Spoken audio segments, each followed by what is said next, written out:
महिला भगिनींचे प्रश्न असतील ते सोडवण्यासाठी त्या ठिकाणी मदत होईल। त्यामुळे आमच्या मनामध्ये कुठली शंका नाही।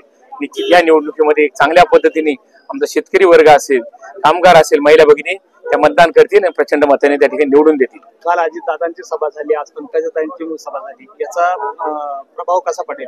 अतिशय सभा झाल्यानंतर वातावरण त्या ठिकाणी चेंज होतं। काही लोक काठावर असतात इकडे तिकडे। अजितदादांची सभा प्रचंड गर्दी त्या ठिकाणी होती। त्याच पद्धतीने संघर्षकांना पंकजाताई त्यांच्या सभेसाठी पण आपण सांगितलं मोठ्या प्रमाणात समाज पण त्या भागामध्ये राहतो आणि त्यांच्या शब्दाला किंमत आहे।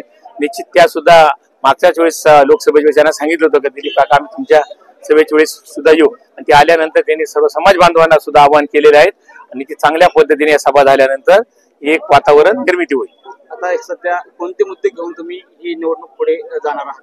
नाही, ह्या निवडणुकीमध्ये जे जे प्रश्न आमचे सर्व होते ते आम्ही सोडवण्याचा प्रयत्न केला। पण जे 4-2 प्रश्न राहिले असतील, आमच्याकडे एक शिवसृष्टीचा प्रश्न त्या ठिकाणी राहिलेला आहे, एक नांदूर धरणाचा प्रश्न होता, 10 गेटचा तर ऑलरेडी त्याची वर्क ऑर्डर आली, काम पण सुरू झाले। म्हणजे शेतकऱ्यांचे काही प्रश्न असतील, अजून नवीन नवीन प्रश्न जे सुरू होतील, पण आमच्या तरुण मुलांच्या हाताला काम मिळावं त्या दृष्टिकोनातून या परिसरामध्ये जवळपास MIDC त्या ठिकाणी तयार करता येईल का, वेगवेगळ्या प्रकारचे उद्योगधंदे त्या ठिकाणी जर आणून त्या शेतकऱ्यांच्या मुलाला हाताला काम देता येईल का, अशा पद्धतीने निश्चित आम्ही नवीन मुद्दे जे शेतकऱ्यांचे असतील, कामगारांचे असतील, आमच्या माता भगिनींचे असतील त्यासाठी आम्ही प्रयत्न करू। विरोधकांचं म्हणणं आहे की ह्या ज्या योजना आहे ह्या विधानसभेला डोळ्यासमोर ठेवून ह्या आणलेल्या आहेत, त्याबद्दल काय सांगाल?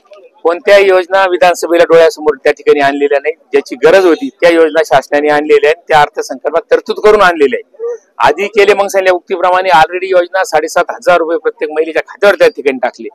महायुती सरकार आल्यानंतर दर महिन्याला आपण 1500 रुपये देत होते, 21 रुपये त्या ठिकाणी देणार ते पण त्यांनी सांगितलं।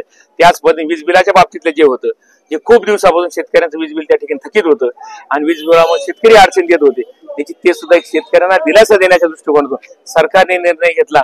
पण ते असं काही अफवा असतील त्या चुकीच्या आहेत।